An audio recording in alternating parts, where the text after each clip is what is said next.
சீரடி வாழும் சத்குருநாதா, சீரடி தொழுதேன் சிவகுருநாதா. உடலும் பொருளும் அர்ப்பணம் செய்தேன் சாயி பாபாவே. ஓம் சாயிராம். பிரியமே, என் மீது சந்தேகம் இல்லாமல் நம்பிக்கையை மட்டும் முழு மனதாக வைத்துவிடு. உன்னுடைய அன்றாட வேலைகளை நம்பிக்கையோடு செய்து கொண்டே இரு. உன் வாழ்க்கையை நான் வெற்றியடைய செய்வேன். நீ கவலைப்பட வேண்டிய அவசியமே இல்லை. குழந்தையே, அனைத்து சோதனைகளையும் நீ கடந்து விட்டாய். நீ எதிர்பார்ப்பது போலவே உன்னுடைய எதிர்கால வாழ்வு நல்லபடியாகவே அமையும். எப்பொழுதும் மற்றவர்களை பார்த்து பொறாமைப்படாதே. அவர்கள் வாழ்க்கையோடு உன் வாழ்க்கையை ஒப்பிட்டு பார்க்காதே. இந்த உலகத்தில் உள்ள ஒவ்வொரு வாழ்க்கையும் ஒவ்வொரு விதமாகத்தான் இருக்கும். அவரவர் செய்த கர்ம வினைப்படி அவர்களோடு உன் வாழ்க்கையை ஒப்பிட்டு பார்த்து அதனால் மனவேதனை அடைந்து உட்கார்ந்திருக்காதே. உனக்கு கிடைத்திருக்கும் இந்த பொக்கிஷமான வாழ்க்கையை எவ்வளவு மகிழ்ச்சியாக வாழ முடியுமோ அவ்வளவு மகிழ்ச்சியாகவும் சந்தோஷமாகவும் வாழ். உனக்கான வெற்றிக்கான வாழ்க்கை வழியை உன் சாயப்பா ஏற்படுத்தி தருவேன் என்பதை தீர்க்கமாக நம்பு. இது நாள் வரை நீ கடந்து வந்த கஷ்டமான பாதையெல்லாம் காணாமல் போகும் நேரம் வந்துவிட்டது. அந்த நேரத்தை என் பிரியமான குழந்தைக்காக நான் ஏற்படுத்தி விட்டேன். இனி ஒளிமயமான மிக பிரகாசமான வாழ்க்கையை வாழப்போகிறாய். உன் உள்ளத்தில் நான் இருக்கும் பொழுது உன் உள்ளத்தில் என்னை அமர வைத்து கொண்டு ஆலயமாக சென்று என்னை காப்பாற்றுங்கள், என்னை வாழ்க்கையை சீர்படுத்த வாருங்கள் சாயிநாதரே என்று நீ என்னை அழைப்பதும் கூப்பிடுவதும் ஏன் என்று எனக்கு புரியவில்லை என் குழந்தையே. நான் தான் உன்னுள்ளேயே இருந்து கொண்டிருக்கிறேன். உன் வாழ்க்கையை நல்ல வழியில் செலுத்தி கொண்டிருக்கிறேன் என்பதை மறந்துவிட்டாயா? குழந்தையே, நிச்சயமாக உன்னுடைய ஆசைகள் எல்லாம் வீணாய் போகாது. இதுவரை பொறுமையோடு காத்திருந்த உனக்கு தக்க பதிலோடு உன் சாயப்பா வருவேன். உன் எதிர்கால வாழ்க்கையை பிரகாசமாக்குவேன் என்ற நம்பிக்கை மட்டும் உன் மனதில் இருந்தால் போதும். உன் வாழ்க்கை பிரகாசமாகவே உன் கண்களுக்கு தெரியும். இனிதான் உனக்கான சந்தோஷமான வாழ்க்கையை வழங்கப் போகிறேன். எனவே என் பிரியமே, மகிழ்ச்சியாக இரு. இனி உன் வாழ்வில் நல்ல அதிர்ஷ்டம் கிடைக்கப் போகிறது, பிறக்கப் போகிறது. உன்னுடன் நான் இருக்கிறேன். எனவே எதற்குமே கலங்காதே, மனதை போட்டு குழப்பிக் கொள்ளாதே. உன்னுடைய பகைவனும் பாராட்டும் அளவிற்கு உன் புகழ் இந்த உலகத்தில் ஓங்கி நிற்கப் போகிறது. ராஜ வாழ்க்கையை மிக கம்பீரமாக வாழப்போகிறாய். நான் உனக்கு கொடுக்க நினைப்பது, நான் உனக்கு கொடுக்க ஆசைப்படுவது நீ எதிர்பார்த்ததற்கு மேலாகவே, ஒரு படி மேலாகவே இருக்கும் என் பிரியமே. எனவே பயப்படாதே. உன் மனம் மிகுந்த நன்மை வாய்ந்தது. அதை நல்ல எண்ணங்களால் நிரப்பும் பொழுது உனது வாழ்க்கை ஆனந்தமாக சந்தோஷமாக மாறிவிடும். உயிரே போகும் நிலை வந்தாலும், வாழ்வே போகும் நிலை வந்தாலும் தைரியத்தை மட்டும் இழந்து விடாதே. எதுவுமே தவறாக முடிந்து விடவில்லை. உன்னை காயப்படுத்தினவர்களுக்கும் வேதனைப்படுத்தினவர்களுக்கும் தக்க பதிலடி உன் சாயி தேவா கொடுப்பேன். நம்பிக்கையோடு இரு, பொறுமையாக இரு, அனைத்தையும் சகித்து கொள்ள பழகிக்கொள். எல்லாம் புரியும் நேரம் என்று உனக்கு வரும். அப்பொழுது கண்ணீரோடு ஓடி வந்து எனக்கு நன்றி சொல்வாய். சாயிநாதரே, நீங்கள் சொன்னது சரிதான், அதன்படிதான் நடந்தேன். என் வாழ்வில் பல நல்ல மாற்றங்கள் நிகழ்ந்துவிட்டது. எனக்கு இப்பொழுதுதான் புரிகிறது சாயிநாதரே என்று என்னிடம் கூறத்தான் போகிறாய். அதையும் நான் பார்க்கத்தான் போகிறேன். எதற்குமே கலங்காதே. உன்னை தாயாக தகப்பனாக அனைத்துமாக நின்று நான் பாதுகாப்பேன். உன்னை விட்டு எப்பொழுதும் நான் விலகவே மாட்டேன். இதைவிட பெரிய வாக்குறுதி இந்த உலகத்தில் வேறு யாருமே கொடுக்க மாட்டார்கள், எவருமே அளிக்கவும் மாட்டார்கள். உன் அப்பாவாகிய நான் உனக்காக தரும் சத்திய வாக்குறுதி இதுவேதான். எதுவுமே இந்த உலகத்தில் நிரந்தரமில்லை. நிரந்தரமே இல்லாத இந்த உலகத்தில் வீணாக உறவுகளுக்கும் செல்வத்திற்கும் பணத்திற்கும் நீ ஏங்கி தவிப்பது எனக்கு பெரும் ஆச்சரியமாக இருக்கிறது. உனக்கு கிடைத்திருக்கும் இந்த பொக்கிஷத்தை வைத்துக்கொண்டு எவ்வளவு மகிழ்ச்சியாக இருக்க முடியுமோ அவ்வளவு மகிழ்ச்சியாக வாழ பழகு. எதையும் எதிர்பார்த்து எதிர்பார்த்து ஏமாந்து நிற்காதே. எதிர்பார்ப்பதினால்தான் ஏமாற்றம் வருகிறது. நடப்பது நடக்கட்டும், நடப்பது அனைத்தும் நன்மைக்கே நடக்கிறது என்பதை மனதார நம்பி ஏற்றுக்கொண்டால் ஏமாற்றம் உன் மனதில் இருக்காது, மன நிம்மதியும் தொலைந்து விடாது. போனதெல்லாம் போகட்டும் என் குழந்தையே. இனி உன் வாழ்வில் எல்லாம் மகிழ்ச்சியாக மாறப்போகிறது. நீ யாருக்கும் எந்த துரோகமும் செய்யவில்லை. உனக்கெப்படி கஷ்டம் வந்து கொண்டே இருக்கும்? சற்று சிந்தித்துப் பார். இனி உன் வாழ்வில் எல்லாம் உனக்கு இஷ்டகாலமே. இது உன் சாயப்பா உனக்காகவே செய்து கொடுக்கும் சத்திய வாக்குதான். இதோ உன் வாழ்க்கைக்கான தேவையை அனைத்தையும் உனக்கு அள்ளி கொடுக்க இதோ உன் சாயி தேவா புறப்பட்டு விட்டேன். மிகப்பெரிய உதவி உனக்காகவே காத்து கொண்டிருக்கிறது. தயக்கப்படாமல் தாராளமாக பெற்றுக்கொள். பெற்றுக்கொண்டு வாழ்க்கையை நிம்மதியாகவும் சந்தோஷமாகவும் மகிழ்ச்சிகரமாகவும் வாழ கற்றுக்கொள். என்னை மட்டுமே நம்பி வாழும் நீ வாழ்க்கையில் எப்பொழுதுமே வருந்தாதே, கவலைப்படாதே, வேதனைக்கு ஆளாகாதே. நீ நினைப்பதையெல்லாம் கொடுப்பதற்கும் உனக்கு கொடுப்பதையெல்லாம் உனக்கு நினைக்க வைப்பதற்கும் உன் சாயப்பா நான் இருக்கிறேன். நீ எதை வேண்டுமானாலும் என்னிடம் பிரார்த்தனையாக வை. உனக்கு வேண்டியதை அள்ளி அள்ளி கொடுக்கவே உன் சாயப்பா நான் இருக்கிறேன். உன் கர்மத்தின் தீவிரம் குறைந்து விட்டது. உன்னுடைய கர்மத்தின் தீவிரம் குறைந்தது என்றாலே உன் வாழ்வில் நல்லது நடக்க ஆரம்பமாகப் போகிறது என்றுதான் அர்த்தம். என்னை முழுவதுமாக நம்பி என்னை சரணடைந்த உனக்கு தேவையானதை வழங்கத்தான் உன் அப்பா ஆவலோடு காத்து கொண்டிருக்கிறேன். உன்னுடைய வருகையை எதிர்நோக்கி நான் காத்து கொண்டுதான் இருக்கிறேன். என்னுடைய பிள்ளையின் முகத்தில் ஆனந்த கண்ணீரை பார்ப்பதற்காகவே நான் ஆவலோடு வழிமேல் விழி வைத்து அமைதியாக இருக்கிறேன். உன் முகத்தில் ஆனந்தத்தையும் உன் மனதில் பூரிப்பையும் பார்ப்பதற்காகவே நான் வேலை செய்து கொண்டிருக்கிறேன். எப்பொழுதுமே சுயநலம் இல்லாமல் இரு. மற்றவர்களும் நன்றாக வாழ வேண்டும் என்ற சிந்தனை செய். தான் மட்டும் வாழ்ந்தால் போதும், நான் மட்டும் நிம்மதியாக வாழ்ந்தால் போதும் என்ற தலைகணத்தோடும் சுயநலத்தோடும் எப்பொழுதுமே இருக்காதே. ஒரு தாய்க்கு தெரியும் தன் குழந்தைக்கு என்ன தேவை என்று. அந்த தேவையை நிறைவேற்றி அனைத்தையும் உனக்கு ஒரு தாயாகவும் தகப்பனாகவும் இருந்து நான் செயல்படுத்துவேன். உன் வாழ்க்கைக்கு என்ன தேவை, உன் வாழ்க்கைக்கு எதை கொடுத்தால் நீ நிம்மதியாகவும் மகிழ்ச்சியாகவும் இருப்பாய், சந்தோஷமாக உன் வாழ்க்கையை வாழ்வாய் என்பது நீ சொல்லிதான் எனக்கு தெரிய வேண்டும் என்றில்லை.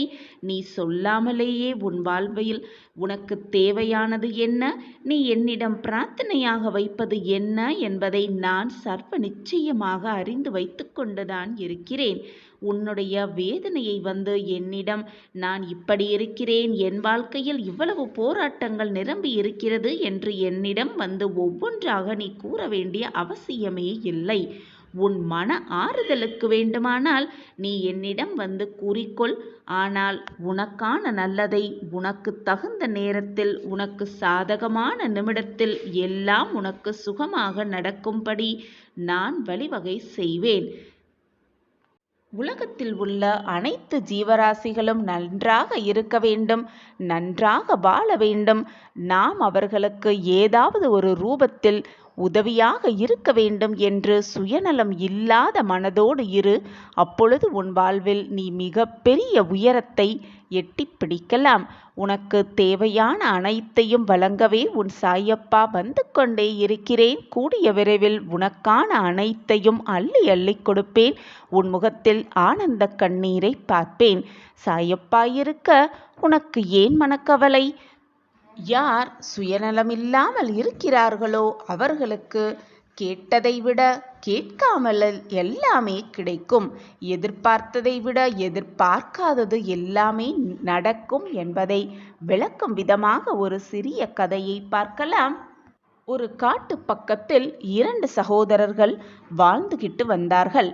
அதில் அண்ணன் தன்னோட தம்பியை எப்பொழுதும் கோவப்படுத்தி கொண்டும் அடித்து கொண்டே இருப்பான். தம்பி மீது சிறிதும் பாசமில்லாமல் இருப்பான் அந்த அண்ணன். தம்பிக்கு கொடுக்காமல் எல்லா பொருளையும் தானே வைத்துக்கொண்டு சுயநலமாக இருந்தான் அந்த அண்ணன். அண்ணன் எவ்வளவுதான் அவனுக்கு வேண்டாதவனாக இருந்தாலும் தம்பி எப்பொழுதுமே அமைதியான சுபாவத்தோடு மிக அமைதியாகவே இருப்பான். ஒரு நாள் அந்த அண்ணன் காட்டுக்கு விறகு வெட்ட போனான். நிறைய விறகுகளை வெட்டினான். வெட்டிக்கொண்டே இருக்கும் பொழுது அங்கே ஒரு தங்க ஆப்பிள் மரத்தை பார்த்தான் அந்த அண்ணன். உடனே அந்த தங்க ஆப்பிள் மரத்தை வெட்ட போனான். அப்பொழுது ஆப்பிள் மரம் பேசினது. அந்த ஆப்பிள் மரம் பேசத் துவங்கியதும், மனிதனே, என்னை வெட்டாதே, நான் உனக்கு நிறைய தங்க ஆப்பிள் தருகிறேன் என்று அந்த மரம் அந்த விறகு வெட்ட வந்த அண்ணனிடம் கூறியது. பேராசை பிடித்த அந்த அண்ணன், தங்க ஆப்பிளை விட உன் மரத்தை வெட்டினால் எனக்கு நிறைய பணம் கிடைக்கும் என்று சொல்லி வெட்ட போனான் அந்த மரத்தை. கோபமான அந்த தங்க மரம் தங்க ஊசினால் அவனை குத்தினது. வலி தாங்க முடியாமல் அங்கேயே விழுந்தான் அந்த அண்ணன். தன்னோட அண்ணன் வீட்டுக்கு வராததால் காட்டுக்கு போன அந்த தம்பி ஊசி குத்தி கீழே கிடந்த அண்ணனை பார்த்து மிகவும் வருத்தப்பட்டான். அப்போ அந்த மரம் சொன்னது, நான் உனக்கு நிறைய தங்க ஆப்பிள் தருகிறேன், இவனை இங்கேயே விட்டுவிட்டு உன் வேலையை பார்த்து கொண்டு போய்விடு என்று அந்த மரம் கூறியது. இதை கேட்ட தம்பி, எனக்கு என் அண்ணன்தான் வேண்டும் என்று மிக தீர்க்கமாக சொன்னான். எனக்கு தங்க ஆப்பிள் எதுவும் வேண்டாம் என்று மிக தீவிரமாக அவன் தம்பி சொன்னான். உடனே அந்த ஆப்பிள் மரம் ஆயிரக்கணக்கான தங்க ஆப்பிள்களை அந்த நல்ல மனம் படைத்த சுயநலமில்லாத அந்த தம்பிக்காக கொட்டியது அந்த ஆப்பிள் மரம். அப்பொழுது தான் செய்த தவறையெல்லாம் உணர்ந்து தன் தம்பியிடம் மன்னிப்பு கேட்டான் அந்த அண்ணன். அந்த நிமிடம் அந்த ஆப்பிள் மரம் பேசத் துவங்கியது. இந்த உலகத்திலேயே சுயநலமில்லாமல் இருப்பவர்களுக்குத்தான் எல்லாமே கிடைக்கும், கேட்காததும் நிறைய நிறைய கிடைக்கும். அதனால் நிறைய ஆப்பிள் உனக்கு கிடைத்துவிட்டது. இனியும் சுயநலமில்லாமல் உன்னுடைய தம்பி போல் எப்பொழுதும் சுயநலமில்லாமல் இரு என்று கூறி வழியமைத்து வைத்தது அந்த ஆப்பிள் மரம். வாழ்வில் தாம் மட்டும் முன்னேற வேண்டும், மற்றவர்கள் எப்படி போனால் என்ன என்று இருப்பதை விட நாமும் முன்னேற வேண்டும், நம்மை சுற்றி இருப்பவர்களும் நன்றாக இருக்க வேண்டும், எல்லோரும் நன்றாக இருக்க வேண்டும் என்று சுயநலமில்லாமல் கருதுபவர்களே இந்த வாழ்க்கையில் மிக சுலபமாக வெற்றியை எட்ட முடியும், பிரகாசமாக தன் வாழ்க்கையை வாழ முடியும். என்னுடைய பார்வை எப்பொழுதும் உன் மீதுதான் இருக்கும்.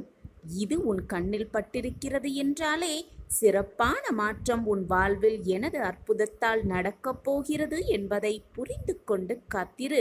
உன் வாழ்க்கையில் நீ சுபிட்சமாக வாழப் போகிறாய். சந்தோஷங்கள் வந்து உன்னை சூழும் நேரம் உன்னை நெருங்கிவிட்டது. நான் இருக்கிறேன் எப்பொழுதுமே. சற்று பொறுமையாக இரு.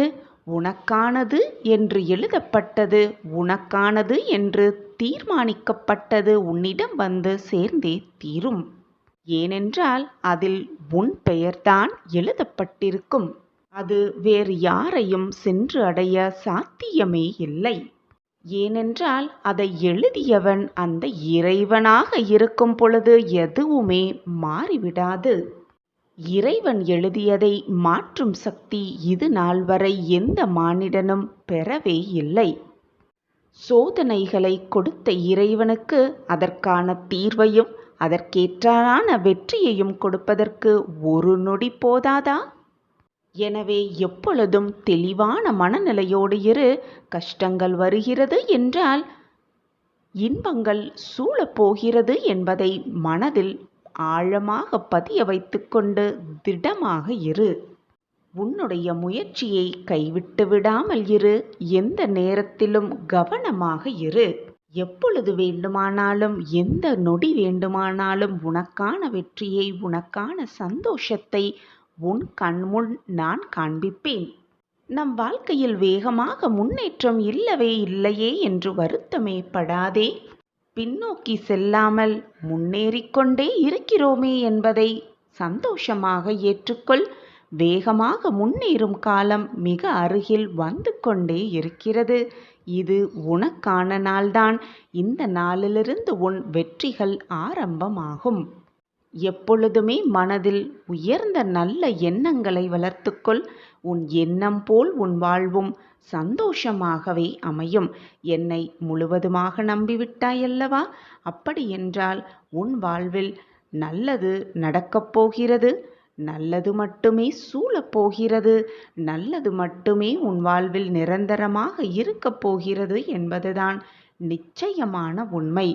நான் உன்னுடன் இருக்கும் பொழுது தேவையில்லாமல் பயமோ குழப்பமோ உனக்கு வேண்டவே வேண்டாம். நீ விரும்பிய வாழ்க்கையை வாழத்தான் போகிறாய். உன்னோடு நான் இருப்பதை உணர்ந்து கொள்ளும் நேரமும் உனக்கு கூடிய விரைவில் வந்துவிடும். நான் இருக்கும் வரை நீ எதற்குமே கலங்க வேண்டிய அவசியமே இல்லை. ஏனென்றால் நான் தான் உன்னோடு இருந்து கொண்டே இருக்கிறேனே. நான் உன்னுள்ளேயே இருந்து கொண்டிருக்கும் பொழுது உன் மனதில்தான் ஏன் இத்தனை பயமும் போராட்டமும்? வாழ்க்கையில் கஷ்டங்கள் வலிமையானதுதான்.